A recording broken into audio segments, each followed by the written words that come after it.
Welcome to Fostering Parenthood. Consent. Porn. Normal relationship. Being a teen mom. My first real adult love. What it's like to be a foster child. Every person I had an attachment with had left. How trauma impacts your decision making. I didn't feel very accepted and I didn't feel very safe. And he said, you are lowering your own value by putting up with this. And I wish someone was there to be there and tell me that it wasn't okay. How do I honor providing that space for them? It's about being in a place to be open to someone sharing with you their hurts. Making sure that you guys are going into things open and supportive, or just even willing, right, to have these conversations. I need you to find the strength to call someone and say, I'm drowning right now. It's helpful to know yourself first as a caregiver. But I just want caregivers to know that you're not alone. You called me mom.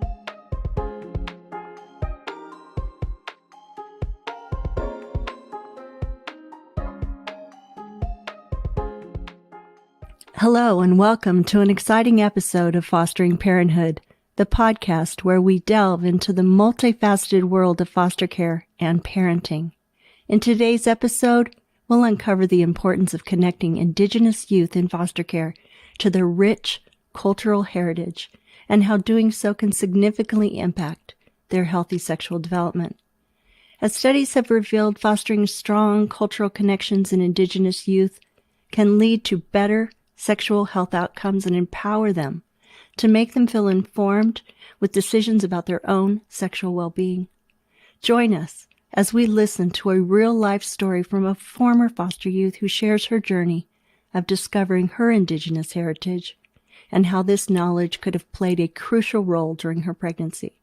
Welcome to Fostering Parenthood, and let's dive into today's inspiring story. Hey, Tamar. Hi, how are you? I am great. Thanks so much for coming back on season 2. I remember season 1 and, we're still kind of just starting out. And I was so excited to see that you were coming back today. Could you share with folks that perhaps didn't hear maybe your background on season 1 and just kind of bring them up to speed? Yeah, of course, Dorothy. I'm so happy to be here for season 2. So glad to be a guest again. So just for the audience to know, so I'm Tamar. I am a former foster youth. I also had my son when I was 15. I'm currently studying at San Diego State University and working in the film industry, and very happy to advocate for those who share the similar backgrounds as I. It's something I'm passionate about, and there's just a lot of stories to be told, and I'm very happy to be a guest and be able to share my experience to help other youth. Well, congratulations on, getting your education and continuing. I don't even like to think about the percentage of foster youth that have gone on to college. It's not a huge number, and, thanks for persevering and getting that done. And what are you studying? I'm studying communications and public relations. So I'm in the media college right now, and I absolutely love it. Talking is definitely my selling point, which is why I love podcasting. So, well, you're a good talker. Now, you have a great voice for podcasts. I wish I did. I feel like I have this kind of squeaky thing going, but I don't know. I'm old, so I'm gonna use that one. Well, one of the things I think is important that we start to talk about is Indigenous youth. What does that mean? What does Indigenous youth mean? Yeah, from my experience being an Indigenous youth, I think it's a very difficult conversation because on the one side of things, it's where your ethnicity lies, where your parents came from. But on the other hand, it's also a lot of culture and a lot of traditions. And being in foster care, you might not have access to knowing where you come from. And I believe that a huge part of what makes up each person's individual story is having that background and finding their own story from where they came from and either using that to persevere or continue on. And I think it's really difficult, especially now in this day and time with so many youth in care, and the number of Indigenous youth is dropping, and it leaves a lack of community for those who want to find culture and where they come from. I think it's such a big part of us. I mean, I wish I had that I mean, I know kind of where my ancestors came from, but I had my parents at home. I could say, hey, where did grandma come from? Who lived where when? And foster youth, as you said, there's such a gap, right? Who's my mom? Who's my dad? And even if you know them, are they even aware of where their parents were? And I think when we start looking at our identity, who am I? What holidays, are important. Nature, right? Indigenous youth and just this connection with nature and culture of such a strong spirituality. And you were sharing earlier something about a percentage. Can you share with me those percentages at your college? Yeah, so for me, studying communications and cultures, I've learned a lot about Indigenous youth and people on campuses, and it really motivated me to check statistics when I went to college. I'm personally multiracial, so for me, I've always struggled with finding what community I identify with and Mhm. understanding like you can be a part of multiple. And I really wanted to go to a campus where I felt heard and seen. And most campuses, to my surprise, it's less than 1% of Wow. Indigenous youth are enrolled. My Mhm. campus is huge in advocating for Indigenous youth. We're the Aztecs and we're on Kume land. So theirs, it's a little higher. I believe it's about 3%, which is still a very low number than what it Mhm. should be, Mhm. which, brings me to say how it's so hard, especially when you don't know other people that are Indigenous. And you hear a lot of people say, I feel like in community and on campus, oh, like, my great grandma was Cherokee, or not to shame anyone for that, but I think it's a little different, and it's a huge part of who you are than like your great great great ancestor.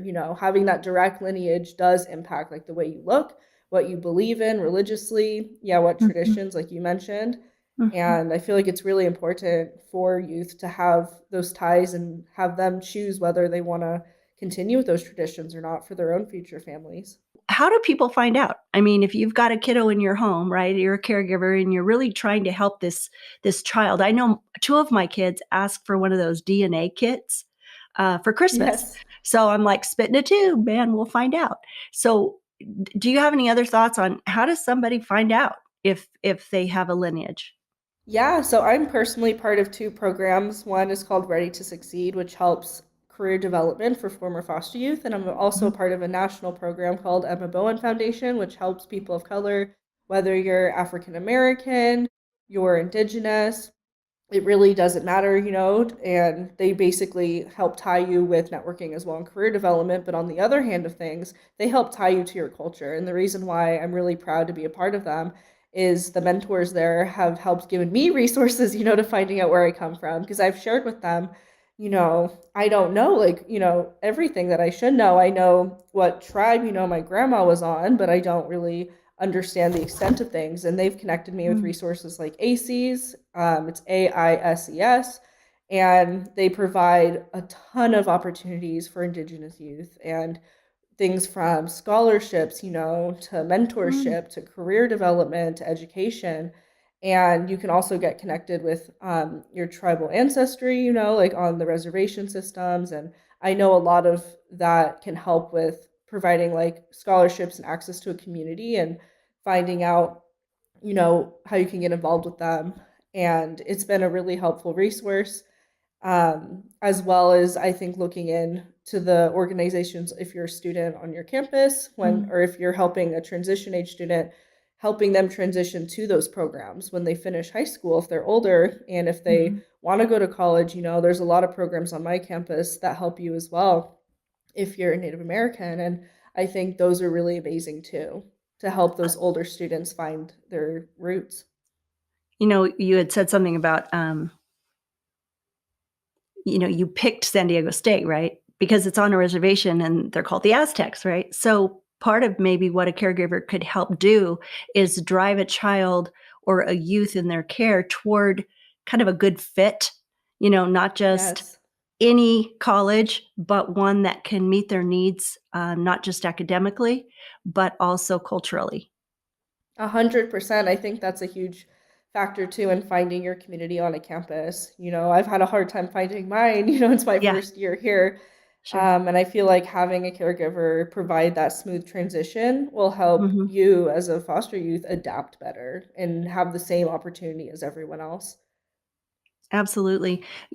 Another part of this is, just kind of a background on health, right? Certain cultures have, certain ethnic groups have certain illnesses that kind of run right in their family, and I would think it would be really important. And you're a mom, right? Yeah. How old's your child now? He actually just turned 6 about 2 weeks ago. Stop it. That's Yes. awesome. Oh, Yes. that's awesome. So you were saying something, again, when we were talking privately about having an operation right after you gave birth, Yeah. and can you tell me about that? What exactly, why was that a surprise to everyone? Yeah, so I gave birth when I was 15, right before turning 16, and obviously that's a whole other conversation. So my Sure. healthcare already was just, tarnished. And for me, I don't know my family's history, my medical files. I ended up being raised by my dad. He was a single dad, and he has struggled to even afford his own healthcare, as a grown adult. Mhm. And Mhm. he doesn't know either. And I was always Yeah. struggling, like, well, what am I supposed to do? And I had Medi-Cal, and they helped cover the cost, but they didn't provide any resources to understanding my own health. And I feel like the Mm. healthcare system really has that push on medications, and not doing natural remedies and really fixing the Mm. root, which is also something I learned is really huge in Indigenous communities, like using those natural and herbal remedies versus just a pill that you pop. And for me, I was just doing what the doctor said, showing up to my appointments. And I had a lot of health issues after my birth and during. It was a really traumatic experience. And about, I'd say, 3 weeks after I gave birth, on my 16th birthday, I had to have an emergency surgery to get rid of my gallbladder because I had jaundice and my skin turned yellow, my eyes turned yellow. Happy birthday, You girl. know? And Dang. I had a 3-week old, at home, and it was just not a sweet 16 for me, but it Oh, was really man. traumatic, and I think it was honestly in some ways worse than the birth. And this is like not having a gallbladder. It's typically it could be if you're overweight, or you're not eating right, but a huge factor too is actually for Indigenous people and people of color. And I did not know that. And there's a bunch of scientific evidence backing it. But essentially, if you come from one of those ethnicities and backgrounds, you're actually at a higher risk for developing gallstones when you're pregnant.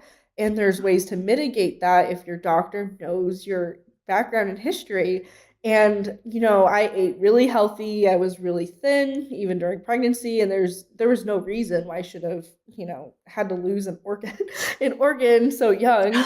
And it's pretty crazy too. I connected with a couple other like young moms, that actually also are people of color, and they had the same experience as I did. And I started Wow. doing my research from there, which is where I found this information. So that's just one example, and I think it really goes to say, like, I've had chronic, health issues since then with digestion and my eating and my weight, and it's really impacted my daily life. And I wish that someone would have, been there to advocate for me and do the research and help me find my medical history so that a doctor or healthcare provider could have changed that outcome for my little gallbladder, who's now in a Your poor landfill. little gallbladder.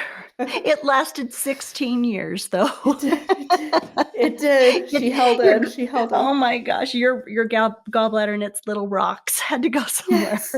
Oh, Lots of rocks. I saw them. I'm so sorry. Well, you bring up a really good point, though. We're talking about Indigenous youth, um, and Western medicine often doesn't link itself very well with Indigenous population and reservation medicine.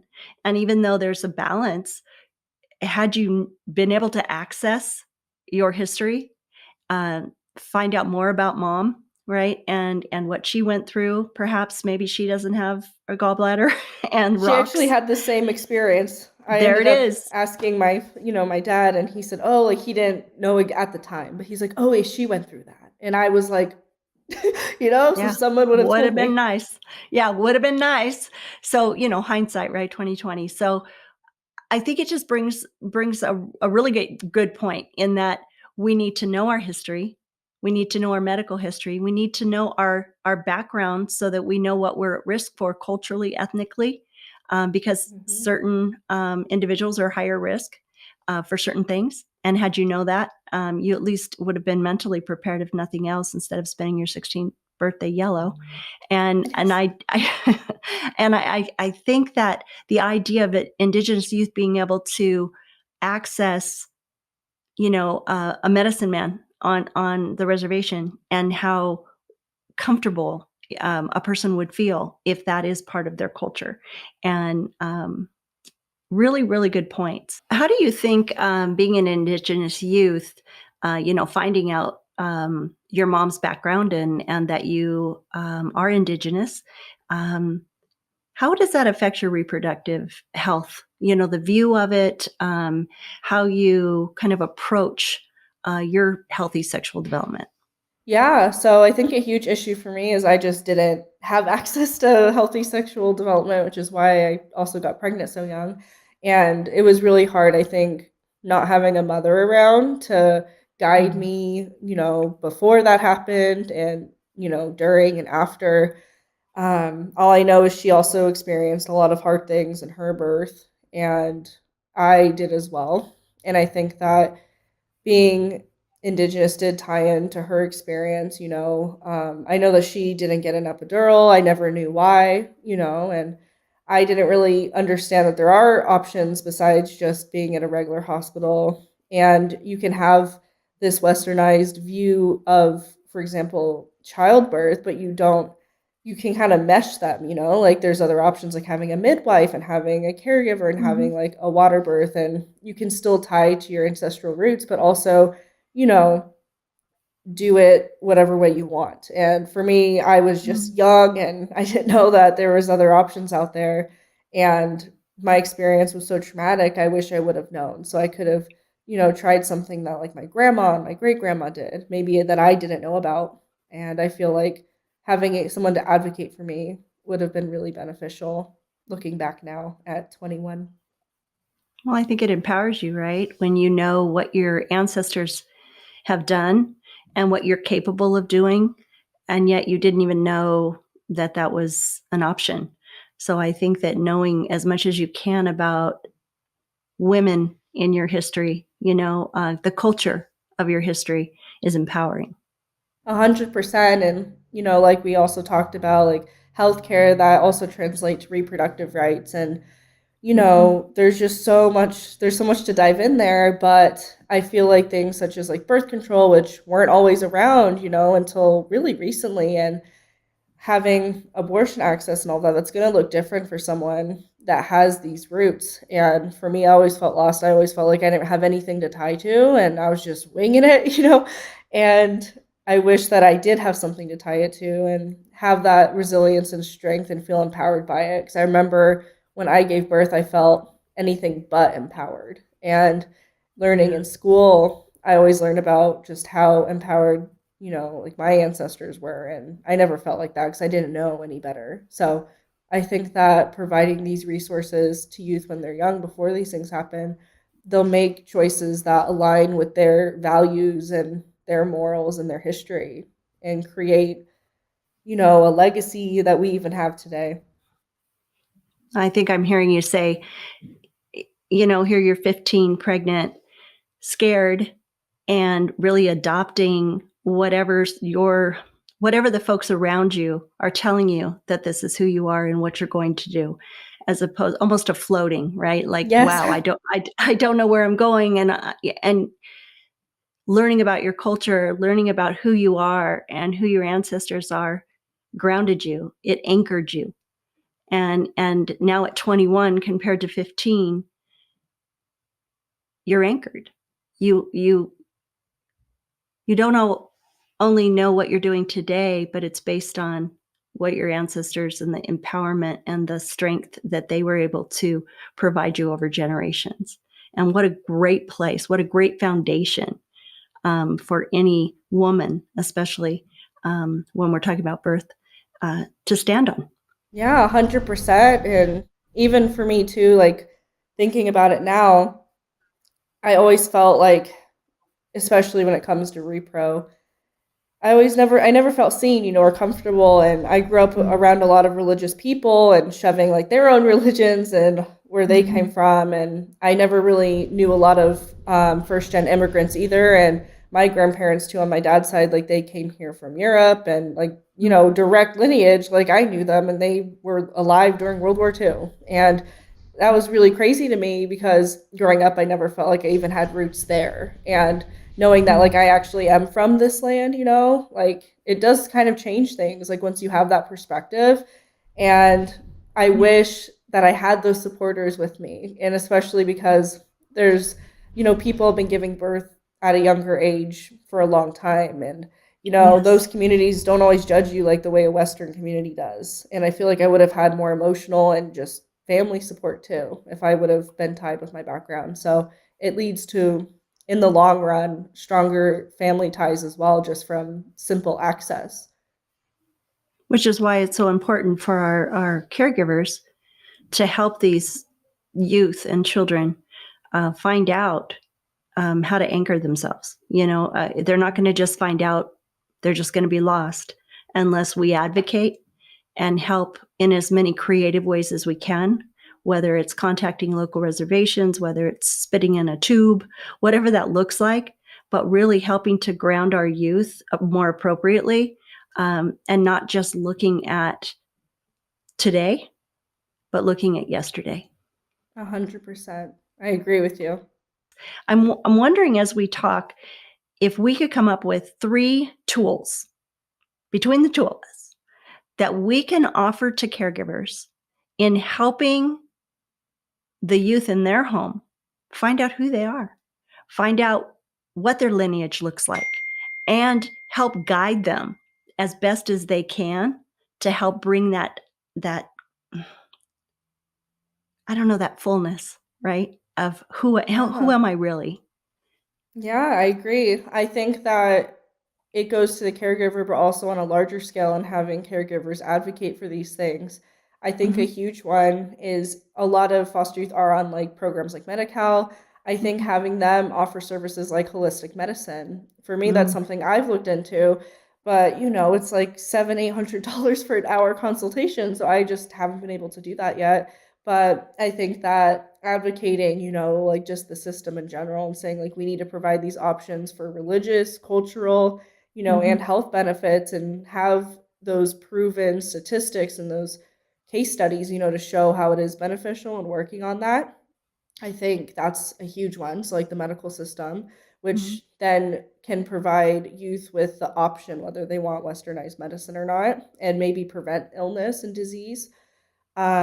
A second one that could help, I think, is with tying youth to their background, especially for transition aged youth, is providing an optional like DNA test, like asking them, are you comfortable with this? Do you want to find more? Because for legal reasons, they may not always be able to find their parents, but they can at least, find where they come from. And a lot of DNA tests around now can actually help locate family in other states and other countries, and sometimes even provide contact information if your family has done the same test as you. So I think that's a good way to not only helping them find their background, but also maybe connecting them with family members that they didn't know they had.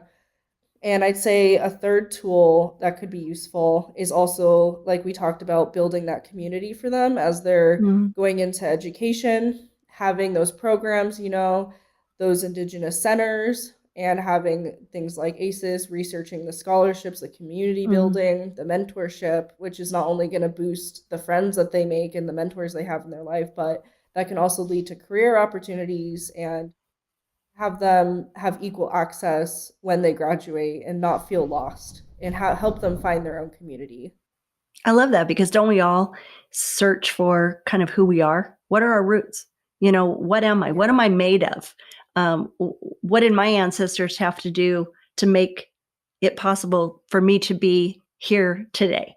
And I think that really just builds this sense of confidence, right? Of kind of this identity that we didn't know we had.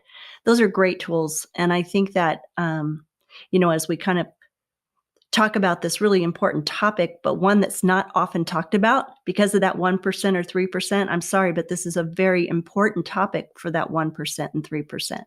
And being able to connect them with clubs and any sort of support toward finding out more about the richness of their culture and their family is it goes without saying.